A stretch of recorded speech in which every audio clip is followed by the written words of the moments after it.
Story 1. The window that watches. Elena's apartment had one peculiar feature, a small window in the hallway that didn't face outside. It was recessed into the wall, framed like any normal window, with a sliding glass pane and faded white trim. Behind it, darkness. When she asked the landlord, he brushed it off. Old architectural choice. It's sealed. Just a wall behind it now. Still, she couldn't help but feel watched. At night, passing that hallway, she'd glance at the window and see faint reflections, but sometimes, not her own. Once, a man's silhouette stood behind it, unmoving, while her apartment was silent. She covered it with a towel. The next day, it was uncovered. The towel folded neatly at her feet. Elena began avoiding the hallway. But on the fourth night, she heard whispering. Not in the air, but in her ears, like someone was pressing their lips to her temples. You looked first. That makes you mine. She moved out the next week. In her new place, everything felt fine. Until she noticed a window. Set oddly between the kitchen and living room, mid-wall, just like the one before. She called her landlord in a panic. I think there's a window that doesn't belong. He hesitated. Did you live at 213 Brighton before this? She froze. How'd you? We cover that place often. Listen to me carefully, do not look through it again. Don't acknowledge it. But that night, she did. Only for a second. Now it follows her. Every new place she moves into, the window appears, sometimes behind a mirror, sometimes as a faint shape in drywall. And behind it, the man. Closer. Waiting. Story 2. Teeth in the attic. After her grandmother died, Claire inherited the house in Vermont, an old colonial built in 1863. It had charm, wood beams, stone fireplace, and a musty attic sealed with a rusted chain. She left that attic alone. Until the noise started. It sounded like shifting furniture, but when she checked, the attic door hadn't moved. Then came a dragging sound, something heavy being pulled across the floor above her bedroom. Claire unlocked the chain. Inside the attic were dozens, hundreds, of dolls. Each handmade, each with human teeth sewn into their mouths. Some tiny, like baby teeth. Others yellowed and cracked. She dropped one by accident. Its head twisted. It whispered. Mine now. Terrified, she tried to burn them, but they wouldn't light. Smoke curled from the fireplace hours later, choking her with the smell of burning bone. She fled the house. But the dolls began appearing in her car. In hotel rooms. In her dreams. Each time, new ones. Their mouths widening. Their teeth looking more like hers. Claire awoke one morning, tongue swollen, blood on her pillow. She'd lost a tooth. Then another. Then a molar, ripped from her gum, perfectly clean. She called a priest. He entered the attic. He didn't come back down. Now, the attic is sealed again. But some nights, if you press your ear to the ceiling, you'll hear the sound of teeth clacking. And something hungry whispering. We need more. Story 3. The Echo at Graham Pass. The tunnel at Graham Pass is only 100 feet long. One lane. Cut through granite in 1906. Locals say it's cursed. If you honk inside, the echo answers, but not with your horn. Something honks back, off-tempo. Or mimics a sound you didn't make. Lucas and Ben drove through it after midnight, just for laughs. Ben honked. The echo replied, longer, deeper, angrier. They laughed it off until their radio died. Phone signals vanished. The car engine stalled halfway through.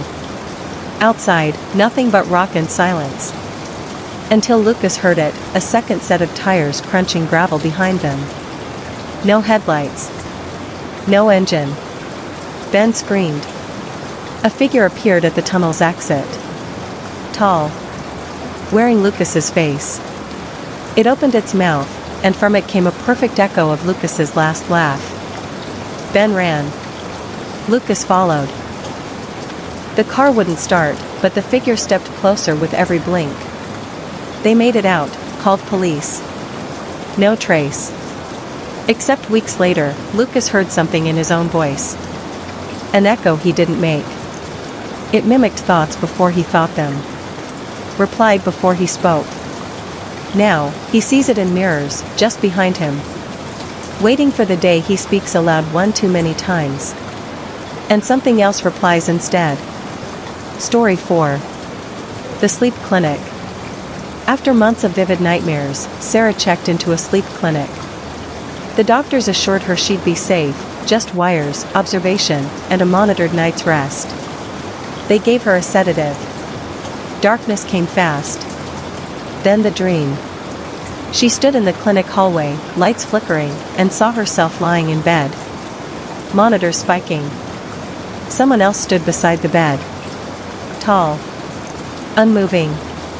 Wrapped in stained sheets. It whispered in a voice like hers. Your body sleeps. I'm what's left. Sarah jolted awake. The doctors looked confused. You never slept, one said. You lay still, but your brain, flatlined. They showed her footage. Her body hadn't moved, but in frame after frame, shadows shifted. And at 3:12 a.m., a second figure entered her room. No one could explain it. They discharged her the next day. But she hadn't woken. She was still dreaming. She's been dreaming for 42 days now. They keep her body alive. But the figure stands by her bed in the real world now, too. Waiting. Because it knows the longer she dreams, the more it becomes her. Story 5. The Museum Basement. Charlie worked at the Mornell Museum as a night guard. The exhibits were dusty. Taxidermy animals. Wax figures. Old circus props. The basement was off limits. But one night, he heard something moving below. He went down. There were no lights. Only rows of covered figures and silent crates. Then he saw it, a wax figure, uncovered, with his face. It was grinning. He turned. Another one. Then a third, this one moving slightly, like it was breathing. Charlie tried to run, but the stairs were gone.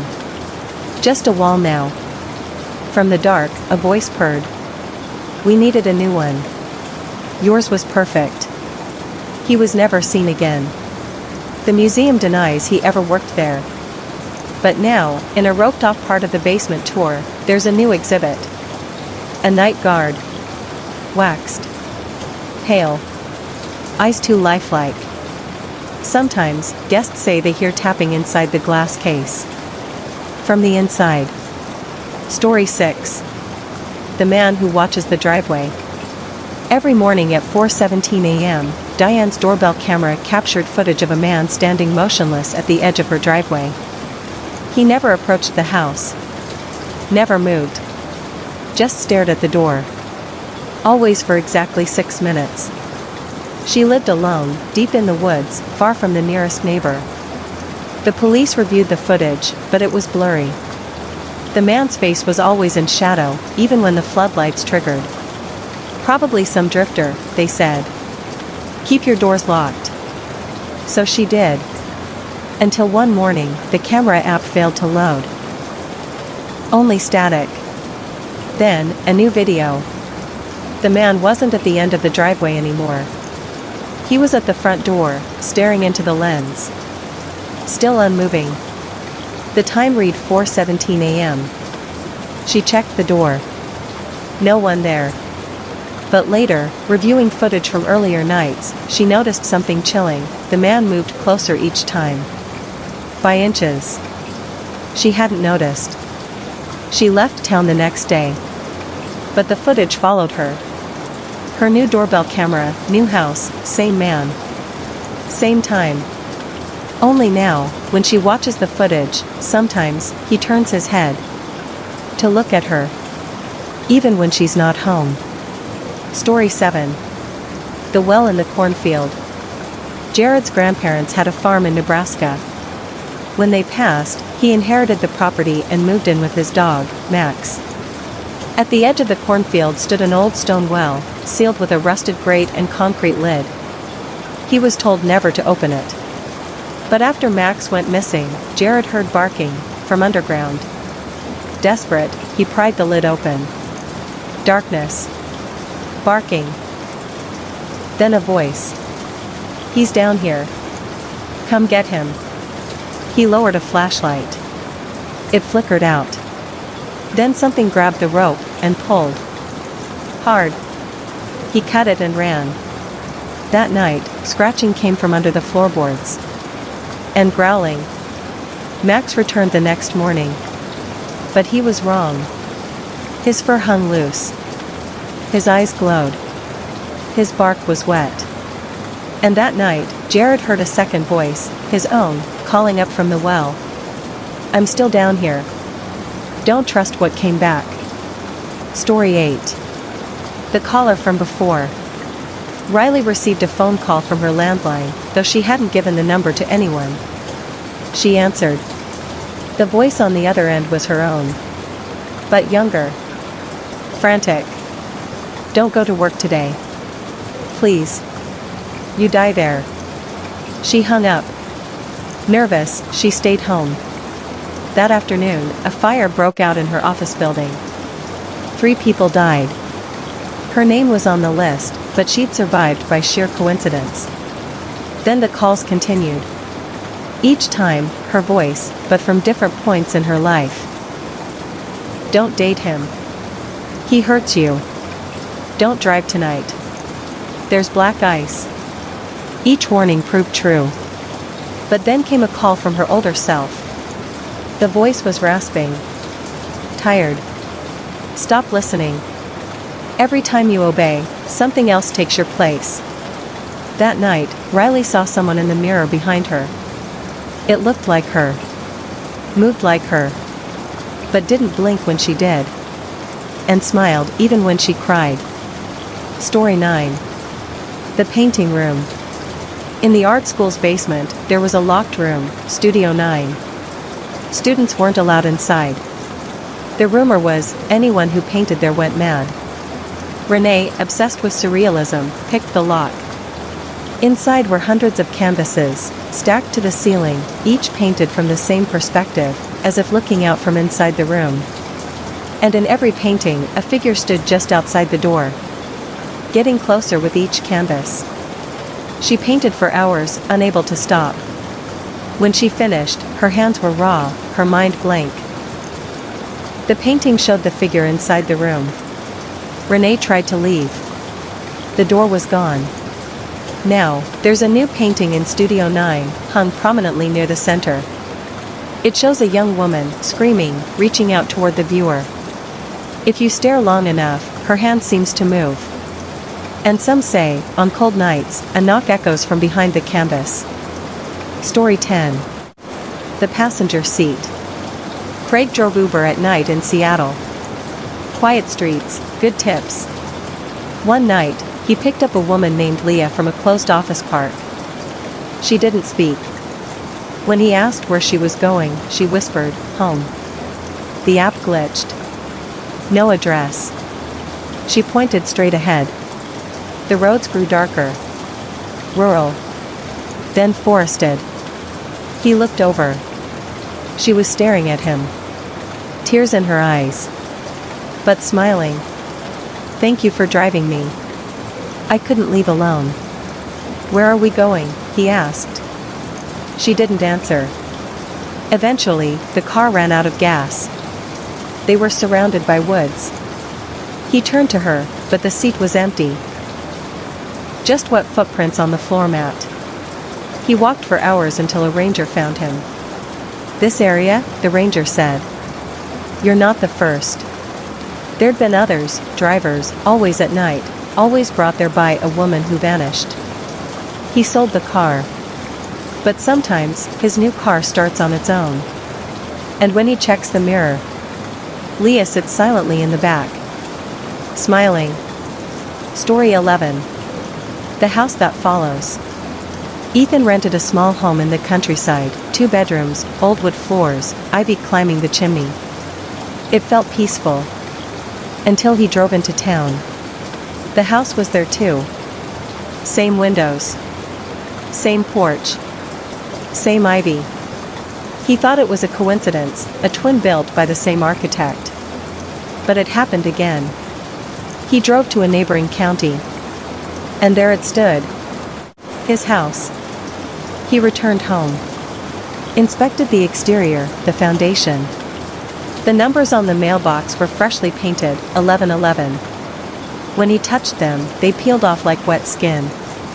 Inside, he found unfamiliar photos on the wall.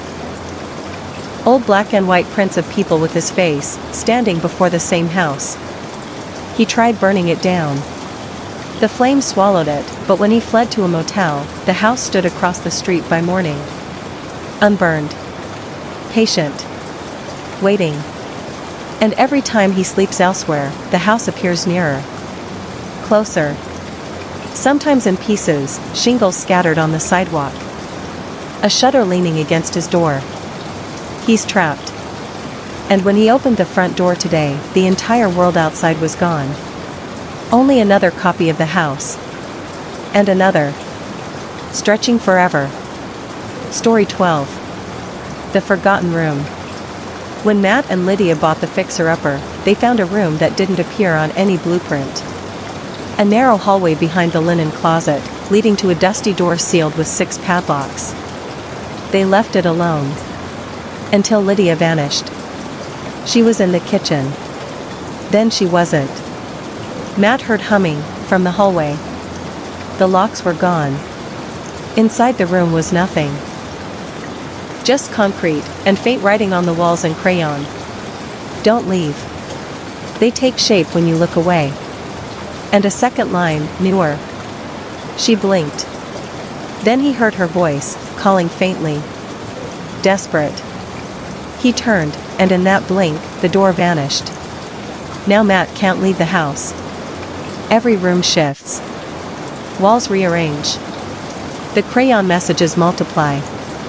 And sometimes, late at night, he hears multiple versions of his wife calling. Help me. Don't come. I'm not her. And one, deep and distorted. I'm already inside. Story 13. The Third Stair. Rosa moved into a brownstone apartment with a creaky, spiral staircase. The third stair from the bottom always groaned. Except one night, it didn't. She noticed it immediately. The rhythm of the house changed. Then she found a note in her handwriting, though she never wrote it. When the third stair goes quiet, it's listening. She set up her phone to record. At 3:03 a.m., something climbed the stairs, slowly. Skipping the third one each time. But nothing appeared on camera. The next night, she watched in real time. As the stairs creaked again, she noticed the shadow of something thin, long arms, fingers scraping the wall, slithering upward. She couldn't breathe. The next morning, she found new notes tucked under the third stair. You hear it now, don't you? It's learning your name. Stop feeding it fear. She moved out. But in her new place, there's no staircase. Only 3 raised boards on the hallway floor. And one of them creaks, until it doesn't. Story 14. The Lights in the Lake. At summer camp, the lake was off limits after dark. But no one ever said why. One night, 5 kids snuck out and rode to the middle. Clear skies. Still water. Then came the lights, dozens of pale blue orbs rising from beneath the lake's surface, swirling in slow patterns. One by one, the kids reached toward the water. One by one, they disappeared. No splash. No scream. Just, gone. Only Marcus made it back. He said the lights whispered. Promised secrets. Showed faces, dead ones, below the surface, mouths open in eternal screams. But no one believed him. Years later, the camp closed. Now grown, Marcus returned to prove he wasn't mad.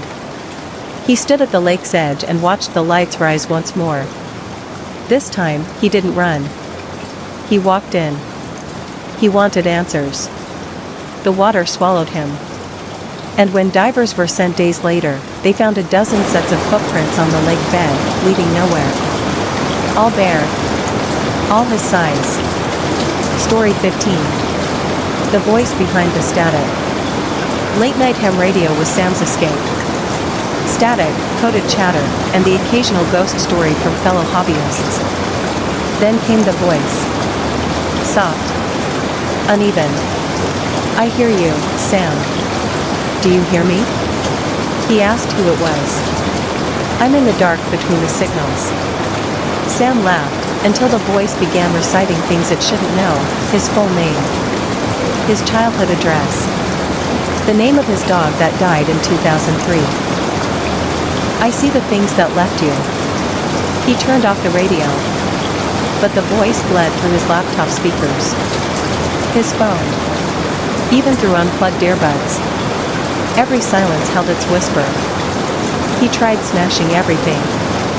Silence. Then, you thought it was gone. But I only moved closer. Sam lives in near constant noise now. Music blaring. Fans running. TVs in every room.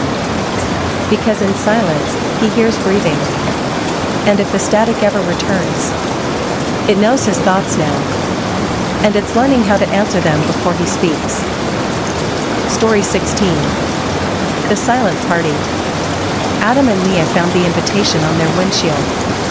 You're cordially invited to the midnight masquerade. One night only. No address. Just coordinates.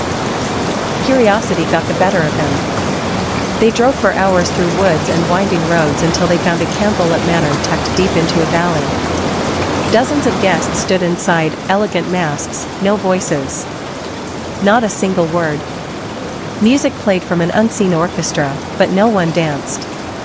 They stared at Adam and Mia, tilting their heads in unison. A man in a red mask handed Adam a note. When the clock chimes 1, you must choose who stays. They tried to leave. The door was gone. The guests approached silently, holding out identical masks. Reluctantly, Adam and Mia put them on. And instantly, the world froze. They were surrounded by blank-eyed masks, all staring at them now. Another note appeared in Mia's hand. Only one mask may leave. Decide. They screamed, begged, tore at their faces. But the masks would not come off. At 12:59, the guests circled. At 1 o'clock, Adam chose. The music resumed. Mia's mask fell to the floor, empty. Adam awoke on the highway at dawn, mask still in hand. The manor was gone. But now, every mirror shows Mia standing behind him, mask still fused to her face. Story 17. The Thing Beneath Apartment 4B. The new building had paper-thin walls, and no insulation between floors. Tony heard everything. Footsteps above at midnight. Pipes creaking. TV murmurs through the vents. Then he heard knocking from beneath the floor. He lived on the bottom level. He asked the landlord. Old foundation, they said. Shifting concrete. But the knocks formed patterns. Rhythms. Then, messages. Tony set out a voice recorder and left it overnight. The playback chilled him. Let me in. He tried ignoring it. But now there were scraping sounds, as if something with long fingernails was crawling inside the walls. Then he woke one night to find deep gouges in the hardwood, beneath his bed, in perfect handprint shapes. He fled upstairs, banged on his neighbor's door, apartment 4B. No answer. The mail pile was untouched. The peephole was black. The landlord insisted no one had ever lived in 4B. But Tony has seen someone inside. A shape, standing still. He sleeps in his car now. But some nights, he still hears it, knocking beneath the tires, whispering from the dashboard vents. You left the door unlocked. Story 18. The Babysitter Tapes. A VHS tape was found in an abandoned house after a fire. Its label read simply, Babysitter, 1993. A curious archivist uploaded it online. It showed grainy footage of a teenage girl, Melissa, playing with two kids. She reads to them, feeds them dinner, puts them to bed. At 8:03 p.m., she turns off the lights. Then the footage jumps. Now it's 8:04. The kids are gone. Melissa looks confused. She checks the rooms. No one there. She picks up the phone. But it disconnects. Then the static begins, a crawling distortion in the image, accompanied by a low growl. A shape appears at the hallway end, tall, insect-like, hunched. Melissa hides. The tape cuts to 8:07. She's inside the closet. Breathing hard. Crying. The thing inches closer. A glitch makes its limbs blur unnaturally. The final shot shows Melissa's face, lit by a flickering flashlight. Then her mouth opens wide, wider than humanly possible. And the tape ends. No one knows who recorded it. The house burned to the ground days after it was discovered. And now, those who've watched the tape report hearing scratching inside their own closets. Story 19. They dig at night. Amelia's farmhouse backed up to an ancient forest, the kind marked on old maps with vague warnings, unsettled land. At night, she began hearing digging sounds. Not animals, too rhythmic. Too deliberate. She went outside with a flashlight. The digging stopped. By morning, she found small, perfect holes. About the size of a hand. They multiplied over the next week. One morning, dozens of holes lined the tree line. Inside one, a tooth. The police dismissed it as wildlife. But Amelia set up cameras. The footage showed shadows, dozens of them, crawling from the forest, digging silently with elongated fingers, and retreating before dawn. She tried salt. Lights. Fences. But one night, the digging stopped completely. And all the holes were filled in. That morning, something knocked on her door. A voice whispered, "We found the right spot." The basement floor had cracked open, earth displaced. And from it, a small muddy hand reached out, clutching a piece of paper with her name on it. Story 20. The girl from the mirror. Olivia was 6 when she first saw the girl. In the mirror. She didn't look like Olivia. But she mimicked her movements, almost. Sometimes her hands lagged. Sometimes her smile stretched too far. Olivia told her parents, but they laughed. Called it imagination. She learned to avoid mirrors. She showered in the dark. Lived by touch. But on her 13th birthday, she looked. The girl waved. Then Olivia blinked, and the girl didn't. From then on, every reflection changed. Delayed movements. Extra fingers. Eyes too wide. One night, Olivia's reflection smiled without her. And whispered something she didn't say. "You're not using it." "I will." When Olivia tried covering mirrors, the surfaces fogged up with her own face scratched into the condensation, mouth open, eyes black. On her 18th birthday, her reflection was gone. She panicked. But then she turned, and found herself face to face with the girl from the mirror, standing in her room, holding a hand mirror in which Olivia was trapped. Now, Olivia screams through every mirror in the house, just barely audible when the faucet runs. And the girl? She lives her life now. She's much better at pretending. Story 21.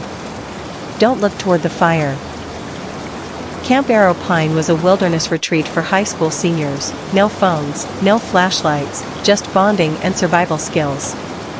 On the second night, the counselor, Jason, warned the group. No matter what you hear after midnight, don't look toward the campfire. They laughed. Urban legend stuff. But at 12:16 a.m., Anna heard something, faint singing. Childlike. She peeked out of her tent. The campfire was roaring high, too high, and figures were sitting around it. Not her classmates. Not anyone she recognized. They were swaying, singing and gasping, jerky breaths. She looked away, shut her eyes. The next morning, 3 students were gone. No one remembered them. Not their names. Not their faces. Anna tried asking about them, but the others just blinked at her, confused. That night, she kept her eyes shut tight, plugged her ears. But something still crept into her mind. A voice, inches from her skull. The fire remembers. Now you will too. In the mirror back home, she sees them sometimes, those kids she couldn't save, still burning, still singing. And some nights, her reflection moves its lips and whispers. Come sit with us. Story 22. Trail markers. Lena hiked into the Northern Pines trail system with her brother, Sam. Remote. No signal. Just trees and silence. They followed orange ribbon markers tied to branches, official trail signs. But after lunch, the ribbons changed color. Now they were red.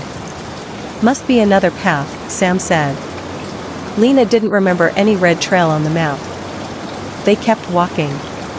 The air grew still. The trees closer. Shadows deeper. Then they saw a ribbon around Sam's neck. He pulled it off, confused. It hadn't been there before. More appeared. Red ribbons tied to his sleeves, boots, even his wrists. And Lena? None.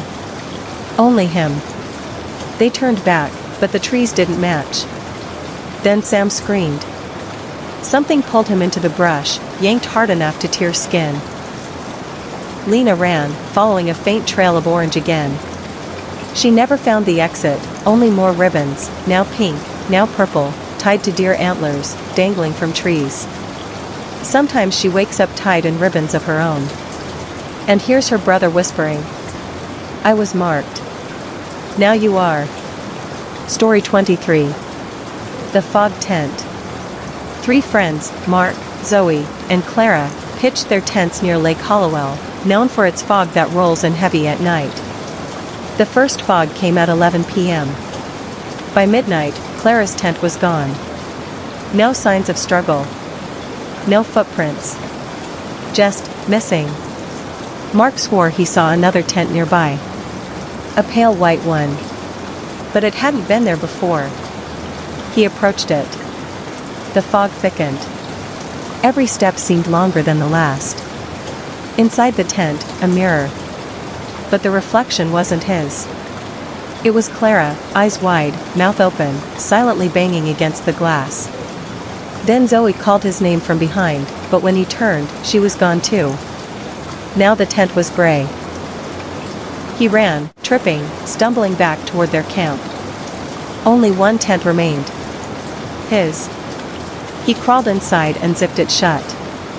But there was something already in there, breathing, inches from his face. Morning came. The ranger station found an empty campsite. 3 tents. All zipped from the inside. All filled with fog. Story 24. Echo Rock. Campers say Echo Rock repeats your words back at you with a delay, but only after dark. 5 college friends tested it at dusk. They shouted, laughed. No echoes. At 11:41 p.m., Ava called out again. Is anyone out there? A minute passed. Then, softly. Is anyone out there? Out there. There. But it didn't stop. It kept repeating. The same sentence. Over and over. Then the voice changed. I'm here. Let me in. You're cold. Let me in. It wasn't Ava's voice anymore. They ran back to the fire, scared but unsure if it was a prank. Then Ava started repeating herself. Over and over. I'm cold. Let me in. The others screamed. Tried shaking her. She blinked once. Then her voice changed too. Let me out. They left that night. Echo Rock still echoes, but now, it says things no one ever spoke. And hikers swear a girl stands by it at midnight, repeating the same phrase. I'm not Ava. Story 25. The woods are thirsty. Noah had been a forest ranger for 12 years. He knew the woods, knew the signs, until the ground began drinking the rain. Not pooling, not soaking, swallowing, like it was hungry. Then the animals stopped coming. No birds, no squirrels, no sound. Only the trees creaking, though there was no wind. One night, a camper named Beth ran into the station, barefoot and bleeding. The woods drank my friend, she gasped. Noah followed her to the site. The soil was sunken in places, like giant footprints. But not human. Too wide. And at the center, a half-sunken backpack. The ground oozing around it, slow and deliberate. Beth screamed and backed away, but the earth lunged. Yes, lunged. It grabbed her. Noah tried to pull her free. But the roots came next. Wrapped around her legs, her arms, her mouth. Dragged her down in seconds. Only her scream remained, for a while. Now, Noah wanders the edge of the woods, warning campers not to enter past dusk. And behind him, the ground stirs softly. Waiting.